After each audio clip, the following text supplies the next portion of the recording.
Shut up and sit down. The modes of transport. यातायात के साधन. The modes of transport on which the countries depend for connecting people, growth and development are as under. अब देखिए, कोई भी देश हो, लोगों के वृद्धि के लिए, उसके विकास के लिए देश निम्नलिखित परिवहन के साधनों पर निर्भर होता है. क्या क्या साधन होते हैं? मोड्स ऑफ ट्रांसपोर्ट, परिवहन के साधन. लैंड ट्रांसपोर्ट, जिसको हम लोग स्थल कहते हैं, इसमें हम लोग को रोडवेज, रास्ते, सड़क, रेलवे ये माध्यम है. वाटर ट्रांसपोर्ट, जिसको हम लोग जल माध्यम कहते हैं, इसमें ओशनिक, समुद्री, इनलैंड, अंतर्देशीय, ये दो प्रकार होते हैं. सबके बारे में डिटेल में बताऊंगा आपको. फिर आता है एयर ट्रांसपोर्ट, ठीक है, जिसको हम लोग वायु परिवहन कहते हैं. डोमेस्टिक, घरेलू, इंटरनेशनल, अंतर्राष्ट्रीय. ठीक है, तो एक एक करके इनके बारे में हम लोग डिटेल में पढ़ेंगे. ठीक है, सबसे पहला यहाँ पे आप जो पढ़ने वाले हैं वो है land transport can be broadly divided into two types. अब जो हमारा स्थल परिवहन है लैंड ट्रांसपोर्ट, उसको मुख्य रूप से दो प्रकारों में बांटा जा सकता है. रोडवेज, सड़क मार्ग, रेलवेज, रेल मार्ग. तो आइए रोडवेज के बारे में देखते हैं, जिसको हम लोग सड़क मार्ग कहते हैं. Look at the picture in figure 13.1. अब देखिए, ये आपका है चित्र 13.1. यहाँ पे आप क्या देख पा रहे हैं? एक आदमी है, ठीक है, जो कि ऊंट पे बैठा है. यहाँ पे एक आदमी है जो कि घोड़ा गाड़ी पे बैठा हुआ है. ठीक है, ये पहले के ज़माने में इस तरह के साइकिल होती थी. ठीक है, ये 4 व्हीलर कार हो सकता है, ये भी 4 व्हीलर. ये सब क्या है? Modes of land transport. ठीक है, सड़क मार्ग में ये सब चलते हैं. तो आइए देखिए क्या बोल रहा है, ध्यान से समझिए. Can you imagine the changes in the manner we have moved from ancient to modern times from this picture. इन चित्रों के आधार पर क्या आप कल्पना कर सकते हैं कि प्राचीन काल के आधुनिक समय तक हमारे परिवहन में क्या बदलाव आया? पहले हम लोग ऊंट पे चलते थे, फिर घोड़ा गाड़ी आया, साइकिल आया, अब तो हम लोग 4 व्हीलर्स पे जाते हैं. ये मैं रोड ट्रांसपोर्ट की बात कर रहा हूँ. ठीक है, suppose you have to go to a friend house just 5 meters away from your house, or a visitor or a relative living 200 kilometer away from your house. सोचिए, मान लीजिए आपको अपने मित्र के घर जाना है जो आपके घर से केवल 500 मीटर की दूरी पर है, या किसी रिश्तेदार को मिलना है जिसका घर आपके घर से लगभग 200 किलोमीटर दूर है. A villager has to catch a bus to come from a village to city. एक गांव में रहने वाला व्यक्ति गांव से शहर आने के लिए बस पकड़ता है. Of course, the road will be used. निश्चित रूप से यहाँ पे क्या होगा? सड़क का प्रयोग किया जाएगा, रास्ते का प्रयोग किया जाएगा. Now, you must understood or you must have understood that roads are most commonly used means of transport. अब देखिए, अब यहाँ पे आप समझ चुके होंगे कि अधिकांश रूप से हम लोग सड़क जो है सामान्य रूप से परिवहन का साधन होता है. ठीक है, roads play an important role in connecting people and also in ensuring socio economic growth of a country as under. सड़कें लोगों को जोड़ने में एक महत्वपूर्ण भूमिका निभाती हैं और देश के सामाजिक आर्थिक सोशियो इकोनॉमिक ग्रोथ, सामाजिक आर्थिक विकास को निश्चित करती हैं, जैसे कि नीचे दिया गया है. Roads provide door to door service by means of a rickshaw, car, bicycle, bus, scooter और अ ट्रक. सड़कें रिक्शा, कार, साइकिल, स्कूटर या ट्रक के माध्यम से घर घर जाने के लिए सेवा प्रदान करते हैं. The construction, repair and maintenance cost is less than other means of transport. सड़क निर्माण, मरम्मत और रख रखाव की लागत परिवहन के अन्य साधनों की तुलना में कम है. It is the cheapest and the most convenient mode of transport for a few people and relatively smaller amount of goods over shorter distance. यह कुछ लोगों के लिए और कम दूरी पर माल की ढलाई के लिए सबसे सस्ता और सुविधाजनक परिवहन का साधन है। It is through roads that we reach railway stations, airports and seaports. इन सड़कों के माध्यम से ही हम रेलवे स्टेशन, हवाई अड्डे या समुद्री पत्तनों सीपोर्ट्स तक पहुंचते हैं।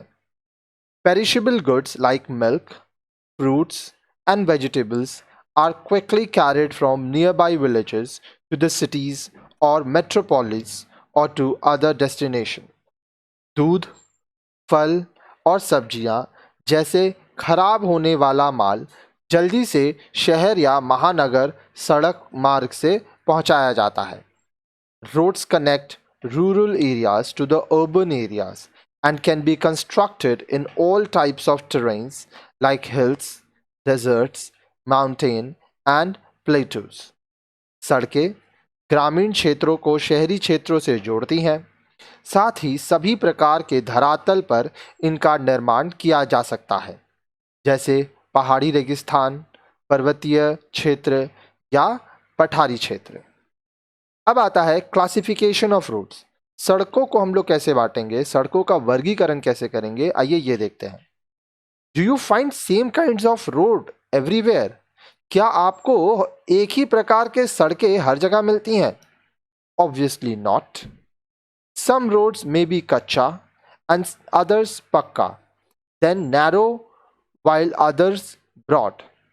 Roads are classified on the basis of, अब देखिए ऐसा हो ही नहीं सकता, सभी रास्ते सभी सड़क एक जैसे नहीं होते हैं। कुछ सड़कें कच्ची होती हैं, कुछ पक्की होती हैं, कुछ पतली होती हैं तो कुछ बहुत ही बड़ी होती हैं। सड़कों को निम्न आधार पर बांटा जाता है। कैसे? मटेरियल्स यूज्ड फॉर कंस्ट्रक्शन, निर्माण के लिए किस सामग्री का प्रयोग किया गया है उसके आधार पर। कंस्ट्रक्टिंग एंड मेंटेनिंग अथॉरिटी, निर्माण कार्य कौन करा रहा है और रख रखाव करने वाला प्राधिकरण के आधार पर। ठीक है, तो आइए सबसे पहले हम लोग देखते हैं मटेरियल यूज्ड फॉर कंस्ट्रक्शन, निर्माण के लिए प्रयोग सामग्री का प्रयोग। ठीक है, roads can be classified on the basis of materials used for construction as metalled and unmetalled roads. कच्ची एवं पक्की सड़कों के निर्माण के लिए प्रयुक्त सामग्री के आधार पर सड़कों को विभाजित किया जाता है, उसका वर्गीकरण किया जाता है। Metalled roads are usually made by bricks, concrete, cement and charcoal. Unmetalled roads are made of sand, mud and straw. पक्की सड़कें आमतौर पर ईंट, कंक्रीट, सीमेंट तथा चारकोल के द्वारा बनाई जाती हैं। अन्य पक्की सड़कें रेत, मिट्टी और पुआल से बनाई जाती हैं। ठीक है, आगे देखिए। दूसरा है कंस्ट्रक्टिंग एंड मेंटेनिंग अथॉरिटी। अब रास्ते बनाता कौन है? ठीक है, निर्माण कार्य कौन करता है और उसका रख रखाव कौन करता है।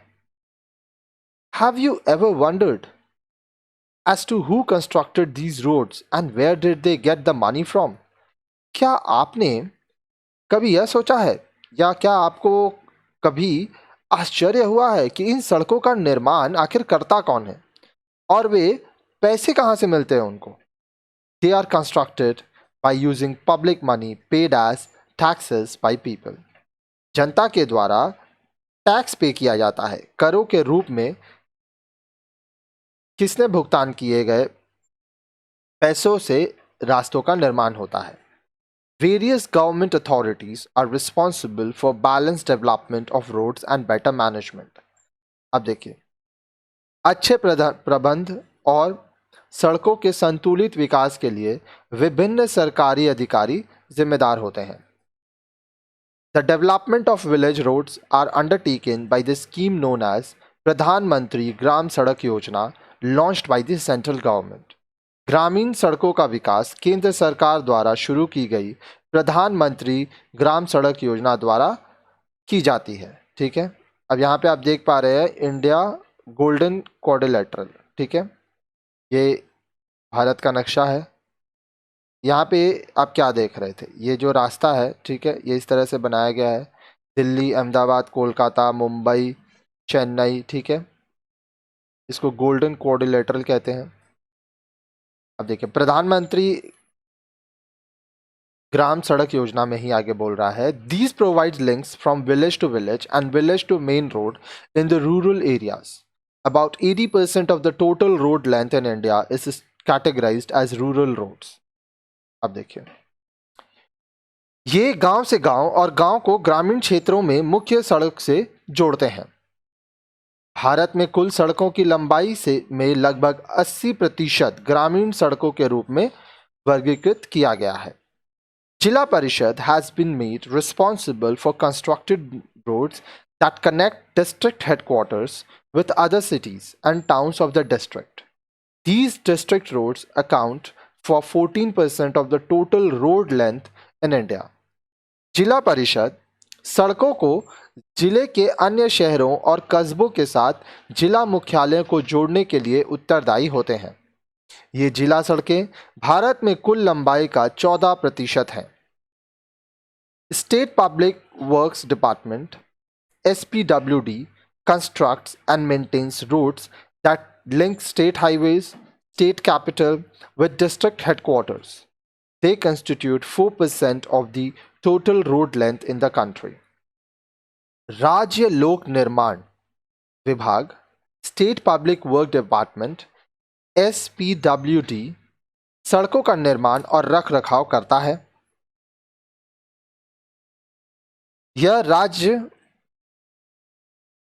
मार्ग जिला मुख्यालयों के साथ राज्यों की राजधानी को जोड़ता है। ये देश में कुल सड़कों की लंबाई का लगभग 4% है। अब देखिए, ये है आपका India north south and east west corridor. अब देखिए, उरी श्रीनगर से आपका नॉर्थ से साउथ तक का है, कन्याकुमारी तक, ठीक है। फिर यहाँ पर पोरबंदर से ये आपका ईस्ट में, सिलचर से आपका वेस्ट में पोरबंदर तक, ठीक है। ये सब बहुत ही महत्वपूर्ण रास्ते होते हैं। आगे देखिए, फिर आता है नेशनल हाईवे, जिसको हम लोग NH कहते हैं, NH1, NH2, NH5, NH6 ऐसे करके। National highway authority of India constructs and maintains the national highways NH, important roads linking different parts of the country and connecting state capitals to the main cities of India. ठीक है। भारतीय राष्ट्रीय राजमार्ग प्राधिकरण राष्ट्रीय मार्ग राजमार्ग NH का निर्माण और रख रखाव करता है। यह महत्वपूर्ण सड़कें भारत के विभिन्न भागों को मुख्य शहरों को राज्यों और राजधानियों से जोड़ता है। They constitute only 2% of the total road length but carry 40% of the road traffic. ये कुल सड़कों की लंबाई का केवल 2% है, लेकिन सड़क यातायात का 40% आना जाना इनसे ही होता है। The government has launched a major road development project linking north, south and east, west in India. सरकार ने एक प्रमुख सड़क विकास परियोजना शुरू की है जो उत्तर, दक्षिण, पूर्व और पश्चिम भारत को जोड़ता है।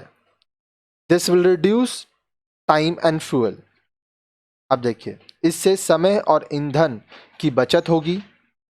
Then it will also help to maintain fast flow of traffic between mega cities of India. इससे भारत के बहुत बड़े बड़े शहरों के बीच यातायात के तेज प्रवाह को बनाए रखने में मदद मिलेगी। It is implemented by national highway authority of India. यह भारत की राष्ट्रीय राजमार्ग प्राधिकरण द्वारा कार्यान्वित किया जाता है। The major super highways are, अब देखिए, प्रमुख राजमार्ग जिसको हम लोग सुपर हाईवेज, वृहत राजमार्ग कहते हैं, वो क्या है? Golden Quadrilateral connects Delhi, Mumbai, Chennai and Kolkata, which form a geometrical figure as quadrangle. देखिए, स्वर्णिम चतुर्भुज गोल्डन क्वाड्रिलैटरल दिल्ली, मुंबई, चेन्नई और कोलकाता को जोड़ता है, जो ज्यामितीय आकार में चतुर्भुज की तरह है। North south corridor links Srinagar to Kanyakumari. उत्तर दक्षिण गलियारा जो श्रीनगर से कन्याकुमारी को जोड़ता है। East west corridor connecting Silchar in the east to Porbandar in the west. पूर्व पश्चिम गलियारा जो पश्चिम में पोरबंदर से पूर्व में सिलचर से जुड़ा हुआ है. Border roads are constructed along the bordering areas of the country for easy accessibilities of goods and other requirements of defense personnel during the time of war and emergency, and for the benefit of people living in those areas. They are constructed and maintained by Border Road Organization (BRO). देश के सीमावर्ती क्षेत्रों में सीमा सड़क का निर्माण और आपातकाल के समय रक्षा कर्मियों की ज़रूरत और अन्य सामान का परिवहन आसान होता है. इसके साथ ही वहां रहने वाले लोगों को भी लाभ पहुंचता है. इसका निर्माण बॉर्डर रोड ऑर्गेनाइजेशन BRO द्वारा किया जाता है. डू यू नो, क्या आपको पता है? The oldest and the longest road in India was built across Gangetic Plain from the northwest to the east on order of Pashtun Emperor Sher Shah Suri in 16th century, which was renamed as Grand Trunk Road. It is presently divided into NH1 Amritsar to Delhi and NH2 Delhi to Kolkata. Today, India has about 330 lakh kilometers of road network, whereas in 1947 it was only 4 lakh kilometers. क्या आप जानते हैं भारत में सबसे पुराना और सबसे लंबा सड़क गंगा के मैदान गैंगेटिक प्लेन में उत्तर पश्चिमी से पूर्व की ओर 16वीं शताब्दी में शेर शाह सूरी ने बनवाया था, जिसे grand trunk road GT road का नाम दिया गया था. यह वर्तमान में राष्ट्रीय मार्ग 1 NH1 अमृतसर से दिल्ली और राष्ट्रीय राजमार्ग 2 NH2 दिल्ली से कोलकाता में बांटा गया है. आज भारत में 330 लाख किलोमीटर सड़कों का जाल है, जबकि 1947 में यह केवल 4 लाख किलोमीटर था. ठीक है, अब देखिए, अब हम लोग रेलवेज के बारे में पढ़ेंगे. अभी तक हम लोग सड़क मार्ग के बारे में देखे थे. आइए अब हम लोग रेलवेज के बारे में देखते हैं. This has become an easy way to place their demands and there is no strict punishment, said Anu's father while reading the newspaper. यह अपनी मांगों को पूरा कराने के लिए यह सरल तरीका बन गया है और यहाँ कोई सख्त सजा भी नहीं होती. अखबार पढ़ते हुए अनु के पिताजी ने कहा. Anu asked, "What had happened?" अनु ने पूछा, पिताजी क्या हुआ है? Father replied, "Nothing new. A group of protesters have blocked the railway tracks. They stopped the train and have burned 2 bogies on Agra-Delhi route." अब देखिए, पिताजी ने कहा, कोई नई बात नहीं है. प्रदर्शनकारी प्रोटेस्टर्स के एक समूह ने रेलवे पटरी को रोक दिया है. उन लोगों ने गाड़ियों को बंद कर दिया है और आगरा दिल्ली मार्ग पर 2 बोगियां भी जला दी हैं. Anu asked her father why he was upset. Anu ने पिताजी से पूछा, आप इतना परेशान क्यों हो रहे हैं? Father said, don't you know that millions of rupees, efforts of thousands of peoples and many years are spent in building railway tracks and manufacturing railway coaches. This is for our convenience and quick movement of passengers and freights. Such an act causes inconvenience to the passengers, loss of millions of rupees and affect business. अनु के पिताजी ने कहा कि आप नहीं जानते कि हजारों लोगों के कई वर्षों के प्रयास से लाखों रुपए खर्च करके रेल की पटरियां एवं रेल के डिब्बों का निर्माण किया गया है. यह हमारी सुविधा, यात्रियों एवं सामान को जल्दी पहुंचाने के लिए इस्तेमाल किया जाता है. केवल यही नहीं, यह यात्रियों के लाखों रुपए का नुकसान का कारण भी है और यह व्यापार को भी प्रभावित करता है. Anu has realized the importance of railways as stated below. अनु को रेलवे के महत्व का एहसास हो गया जैसा कि नीचे दिया गया है. क्या एहसास हुआ अनु को?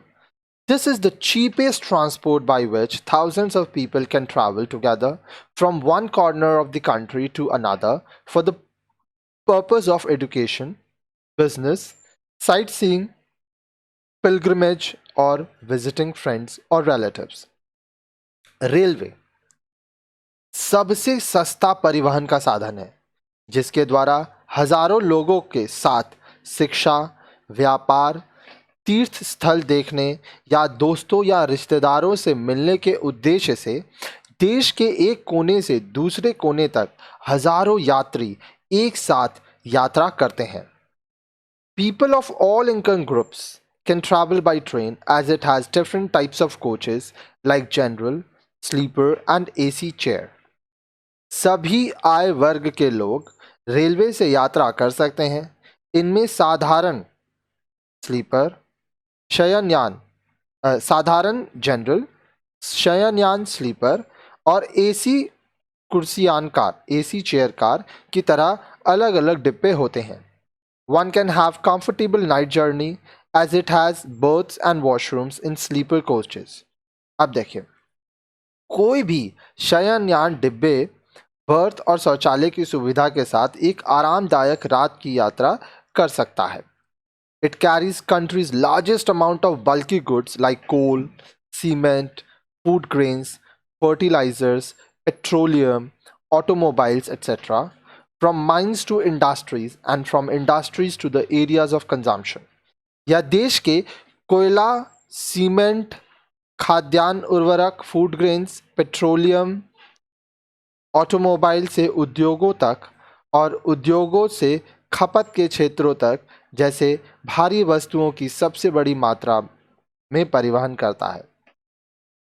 That is why we should all help in maintaining this important resources of the country.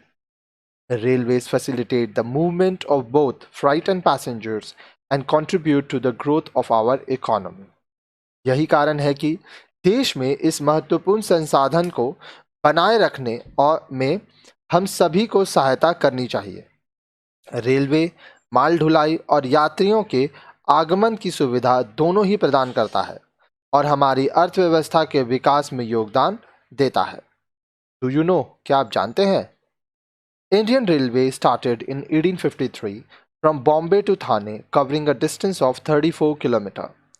भारतीय रेल सन 1853 में मुंबई से थाने मात्र 34 किलोमीटर की दूरी के बीच शुरू की गई थी.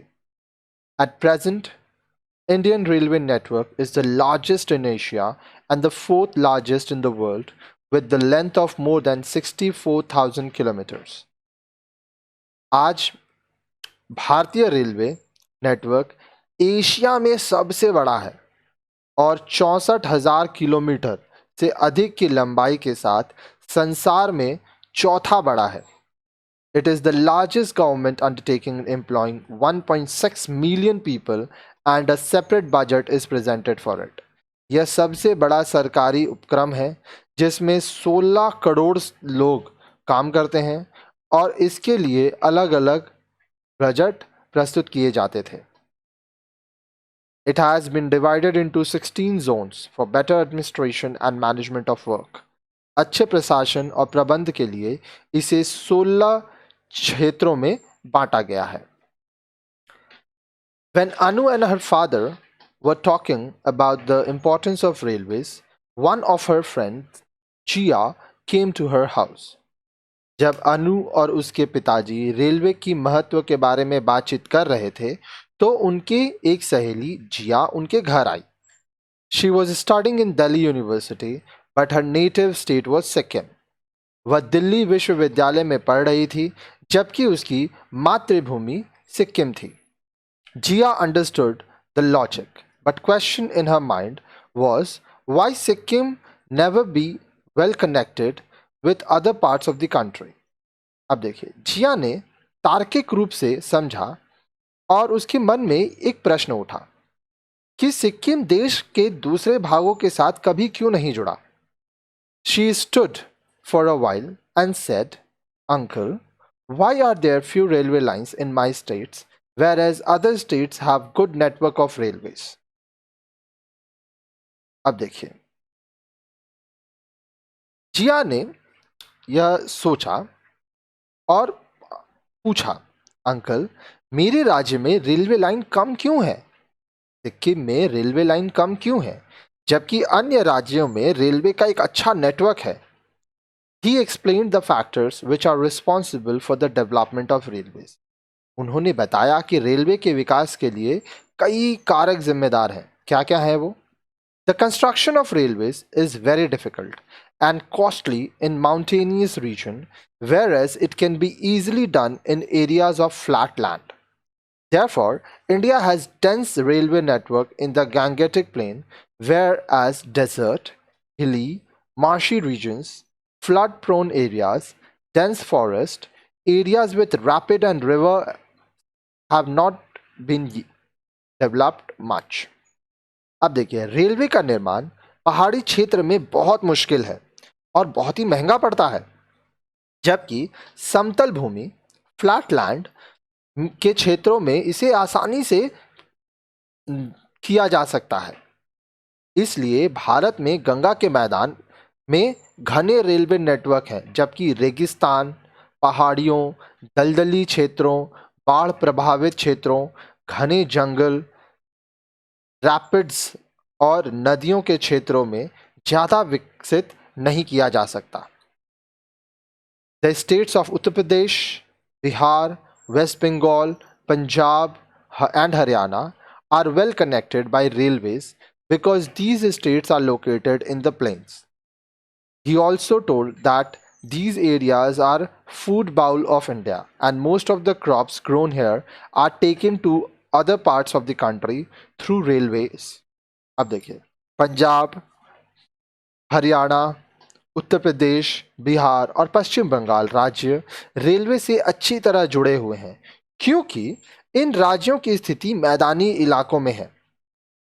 उन्होंने यह भी कहा कि भारत के इन क्षेत्रों में अनाज का भंडार और यहाँ अधिक उगाई जाने वाली फसलों को रेलवे के माध्यम से देश के अन्य भागों में लाया जाता है। इसलिए पंजाब, हरियाणा, उत्तर प्रदेश, बिहार और पश्चिम बंगाल में रेलवे काफ़ी अच्छे से फैला हुआ है। Areas where mining and industries are more developed tend to have better facilities of railways for easy transportation of goods. Areas with less industrial development cannot compensate the cost of construction of railways, therefore have less railway network. अब देखिए, जहाँ खनन और उद्योगों का विकास अधिक हुआ, खनन मतलब माइनिंग, ठीक है, और इंडस्ट्रीज को उद्योग कहा जाता है, वहाँ वस्तुओं को आसानी से परिवहन के लिए रेलवे की अच्छी सुविधाएं हैं। जिन क्षेत्रों में औद्योगिक विकास कम हुआ है, रेलवे के निर्माण की लागत की क्षतिपूर्ति नहीं कर सकता, इसलिए वहाँ पर कम रेलवे नेटवर्क हैं। Regions which are densely populated and have more movements are definitely well connected with railways. जो क्षेत्र घनी आबादी वाले हैं, वहाँ अधिक आना जाना होगा और वह निश्चित रूप से रेलवे से जुड़े होंगे। Urban areas or large cities attract more people for jobs. Business, education, trade, banking have high density railway network for quick movement of people. शहरी क्षेत्रों या बड़े शहरों में रोजगार, व्यापार, शिक्षा, व्यापार, बैंकिंग आदि को अधिक आकर्षित किया गया है और वहां पर लोगों को आने जाने के लिए रेलवे नेटवर्क का घनत्व अधिक है। आगे देखिए, Anu's father smiled and said, "No, Jia, the government is aware of the importance of connecting different parts of the country, especially in remote areas. This is being done on priority now." Jia understood that anyone can be connected anywhere in the world on the internet. अब देखिए, अनु के पिता ने हंसते हुए कहा कि ऐसा नहीं है। देश के विभिन्न भागों, विशेष रूप से दूरस्थ क्षेत्रों को जोड़ने के महत्व के प्रति सरकार जागरूक है। यह प्राथमिकता से किया जा रहा है। जिया को समझ आया कि कोई भी संसार के किसी भी क्षेत्र को इंटरनेट से जोड़ा जा सकता है। Technical advancement provided by Indian railways. अब देखिए, भारतीय रेल द्वारा प्रदान की गई तकनीकी उन्नति। There is a direct rail link available from the north to the south of the country, that is, from Jammu Kashmir to Kanyakumari, covering a distance of 3,751 km in 71 hours. देश में उत्तर से दक्षिण, नॉर्थ टू साउथ को सीधे rail सेवा उपलब्ध है, अर्थात जम्मू से कन्याकुमारी तक 71 घंटे में 71 आवर्स में 3,751 किलोमीटर की दूरी तय करती है वह ट्रेन। Facilities to travel in first AC, second AC, third AC, AC chair car, second class sleeper and general class are available to cater to the needs of the people of different economic strata. अब देखिए, इस train में जो सुविधाएं हैं वह प्रथम वातानुकूलित, जिसको फर्स्ट एसी कहते हैं, फिर द्वितीय वातानुकूलित सेकंड एसी, तृतीय वातानुकूलित थर्ड एसी, उसके बाद कुर्सीयान वातानुकूलित एसी चेयर कार, द्वितीय रेणी शयनयान सेकंड क्लास स्लीपर और सामान्य वर्ग जनरल क्लास में यात्रा करने के लिए विभिन्न आर्थिक तबके के लोगों की आवश्यकता को पूरा करने के लिए उपलब्ध है। Only diesel and electric locomotives are used on board broad gauge providing pollution free journey. Diesel और विद्युत लोकोमोटिव बड़ी लाइन पर उपयोग करके प्रदूषण मुक्त यात्रा प्रदान की जाती है। The passengers can avail the facility of booking electronic tickets easily from home. यात्रियों को घर से आसानी से इलेक्ट्रॉनिक टिकट बुकिंग की सुविधा ले सकते हैं। The trucks loaded with goods are delivered directly to the consumers or factories in special rail wagons. अब देखिए, लदे ट्रकों, माल से लदे ट्रकों को सीधे उपभोक्ताओं या कारखानों विशेष रेल डिब्बों में दिया जाता है। ठीक है, अब हम लोग देखेंगे आपका वाटर ट्रांसपोर्ट के बारे में। ठीक है, अभी तक हम लोग लैंड ट्रांसपोर्ट देखे थे। ठीक है, अब हम लोग वाटर ट्रांसपोर्ट के बारे में पढ़ेंगे, जिसको हिंदी में हम लोग जल परिवहन कहते हैं। तो आइए स्टार्ट करते हैं। वाटर ट्रांसपोर्ट, जल परिवहन। Have you ever wondered why people in ancient times settled down near the rivers? क्या आपने कभी सोचा है कि क्यों लोग प्राचीन काल में नदियों के आसपास निचले भाग में बसे थे?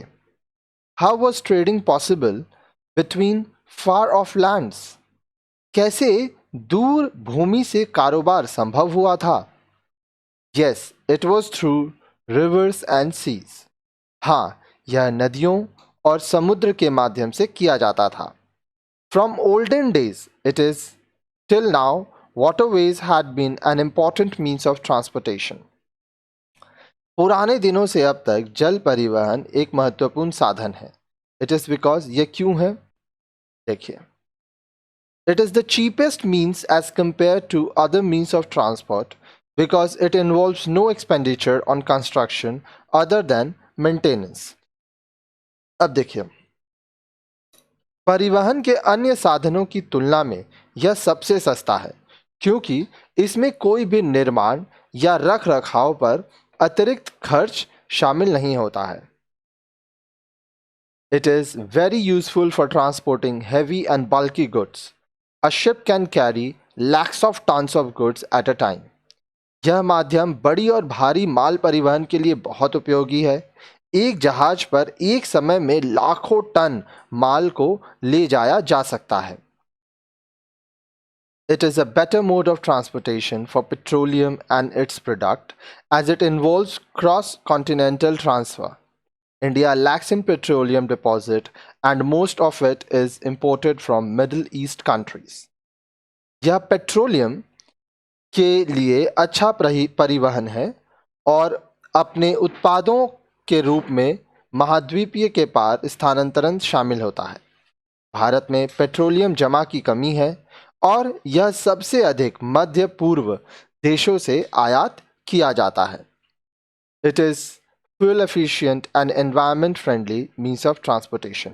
परिवहन के साधनों में ईंधन की बचत और पर्यावरणीय मित्र के रूप में भी होता है। Waterways have been classified in two types. Do you know them? Find out why they are called inland waterways and ocean routes. अब जो जल मार्ग है उसको दो प्रकारों में बांटा गया है, वर्गीकृत किया गया है। क्या आप उन्हें जानते हैं? देखिए, एक है इनलैंड वाटरवेज जिसको हम लोग अंतर्देशीय जलमार्ग कहते हैं और दूसरा ओशियन रूट्स महासागर मार्ग। तो आइए अब इनके बारे में पढ़ते हैं। सबसे पहला यहाँ दिया हुआ है इनलैंड वाटरवेज, अंतर्देशीय जलमार्ग। India has inland navigable waterway measuring 14,500 kilometers, which includes canals, rivers, backwaters, and narrow bays, etc. Bharat अंतर्देशीय नौगम्य जल मार्ग इनलैंड नेविगेबल वाटरवेज की लंबाई 14,500 किलोमीटर है, जिसमें नहरें, नदियां, बैक वाटर्स और संकीर्ण खाड़ियां आदि शामिल हैं। But only 3,700 kilometers of river length is suitable for mechanized boats in River Ganga and Brahmaputra in the north and Godavari, Krishna and Kaveri in the south. लेकिन नदी नौगम्य मार्ग की कुल लंबाई केवल 3,700 किलोमीटर, उत्तर में गंगा और ब्रह्मपुत्र और दक्षिण में गोदावरी, कृष्णा और कावेरी नदियों में मशीनी नौकाओं के लिए उपयुक्त हैं। A good network of inland waterways is able to reduce the traffic on the highways.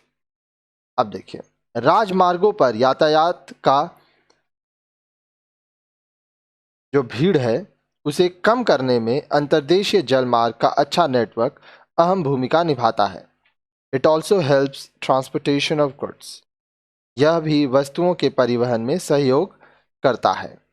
Inland Waterways Authority of India was constituted in 1986 and looks after the development, maintenance and management of inland waterways in the country.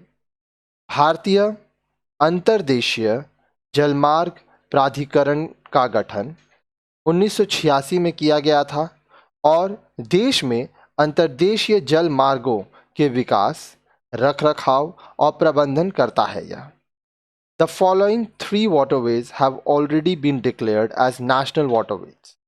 निम्नलिखित तीन जलमार्ग को ही राष्ट्रीय जलमार्ग घोषित किया गया है।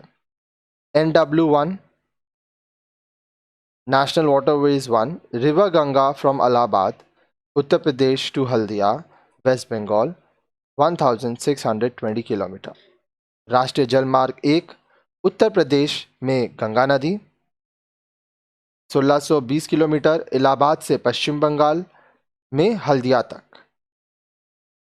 नेशनल वाटरवेज 2 NW2 राष्ट्रीय जलमार्ग 2 river Brahmaputra from Sadiya to Dhubri in Assam 891 kilometre. Brahmaputra नदी में असम से सादिया से धुबरी तक 891 किलोमीटर।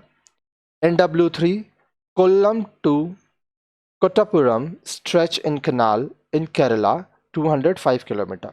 राष्ट्रीय जलमार्ग 3 केरल के कोल्लम से कोट्टापुरम तक 205 किलोमीटर तक। ठीक है, आइए अब ओशनिक वाटरवेज देखते हैं हम लोग।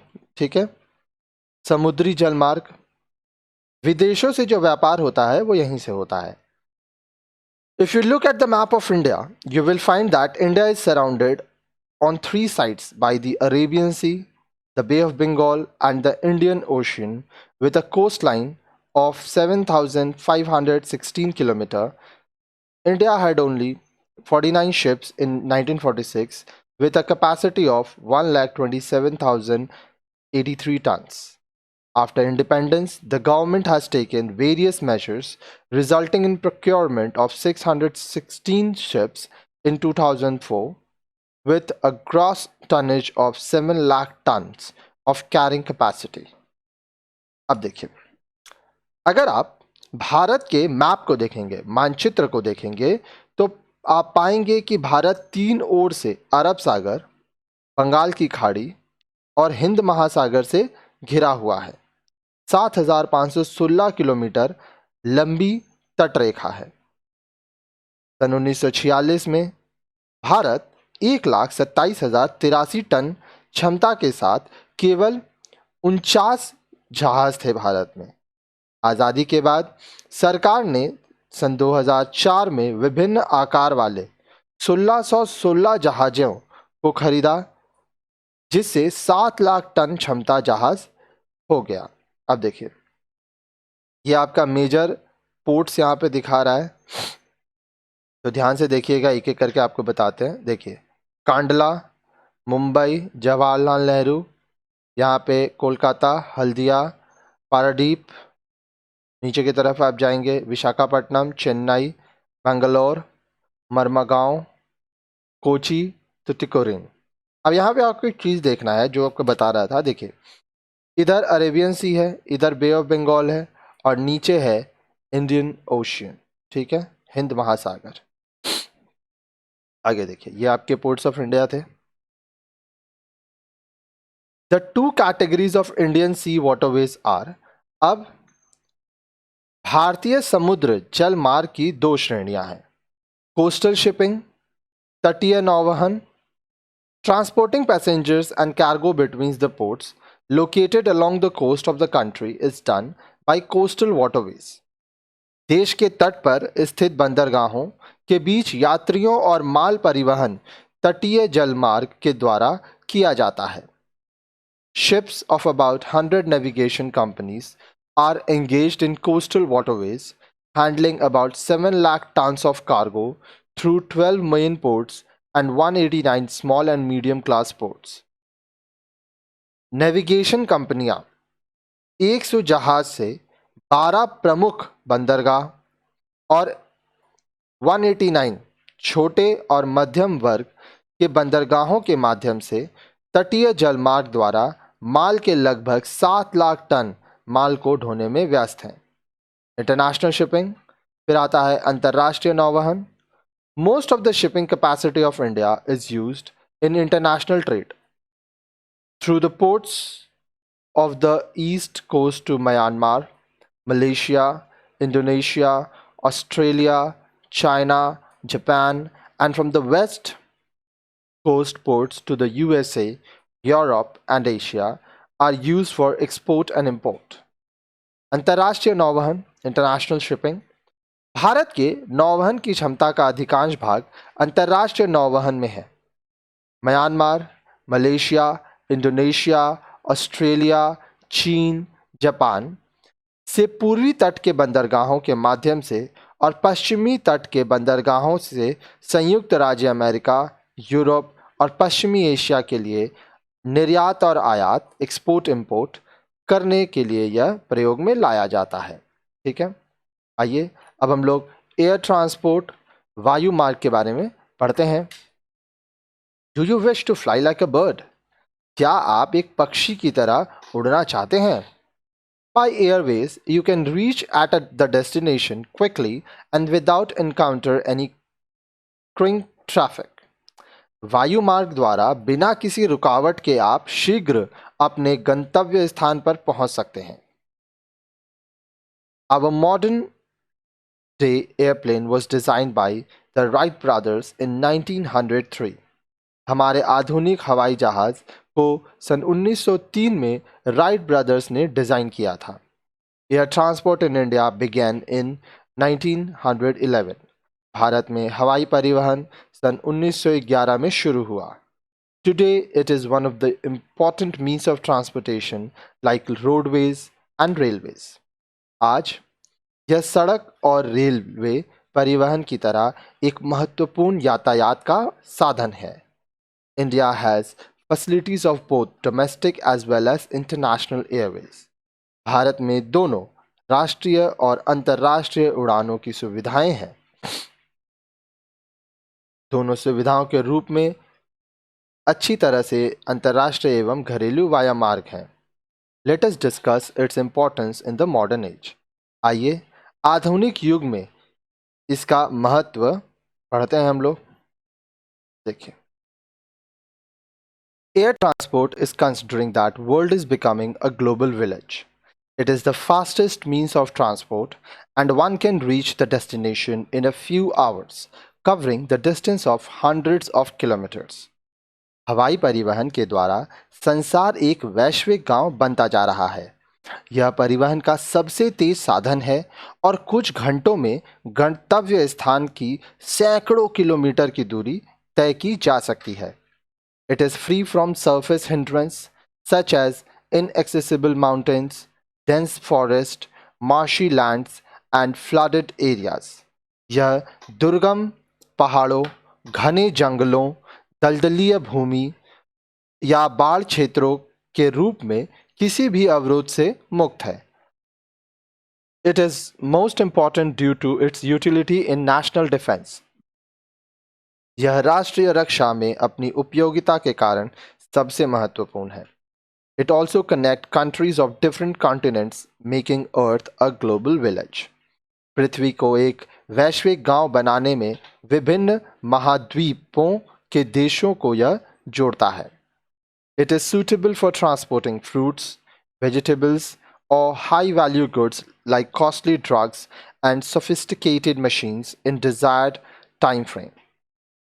यह समय सीमा में महंगी दवाइयाँ, अत्याधुनिक मशीनों, फल, सब्जियों या उच्च मूल्य के सामान के लिए यह परिवहन उपयुक्त है। It is very useful at the time of natural or any other calamities for saving people or supplying goods of their basic requirements immediately. यह प्राकृतिक या किसी अन्य आपदा में लोगों को बचाने या उनकी ज़रूरतों का सामान तुरंत आपूर्ति के लिए भी उपयोगी है। The only drawback is the high cost of traveling or transportation. That is why it is still out of reach for the common man. In the last few years, the use of air transport has recorded a rapid increase. यात्रा की उच्च लागत ही एकमात्र कमी है। यही कारण है कि यह अभी भी साधारण व्यक्ति के पहुंच से बाहर है। पिछले कुछ वर्षों में हवाई परिवहन के प्रयोग में बहुत तेजी हुई है। Air transport service in India can be classified into the following categories. Bharat में हवाई परिवहन सेवाओं को निम्नलिखित श्रेणियों में वर्गीकृत किया जा सकता है। डोमेस्टिक एंड इंटरनेशनल सर्विस, घरेलू एवं अंतर्राष्ट्रीय सेवाएं। Domestic and international services are provided by government and private provider. घरेलू और अंतर्राष्ट्रीय सेवाएं सरकार और प्राइवेट द्वारा प्रदान की जाती हैं। Pawan Hans Helicopter Limited, government undertaking. This company provides air transport to the Oil and Natural Gas Corporation, Indian Oil, and in the northeastern part of the country. Pawan Hans helicopter limited सरकारी उपक्रम। यह company तेल और प्राकृतिक gas निगम, Indian oil और देश के पूर्वोत्तर भाग में हवाई परिवहन प्रदान करता है।